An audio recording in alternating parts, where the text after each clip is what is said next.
And whenever a Blizzard employee gives their stamp of approval to a comment that vilifies me as a person, it enables that behavior. And it's not your personal account when you're verified because you work at Blizzard.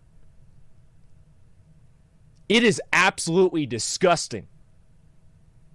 And the entitlement that people think that they can say that negative shit about me and I have to sit there and take it, suck a fucking dick. Enabling that behavior. Well, people try to bring this into my real life. I talk about the game.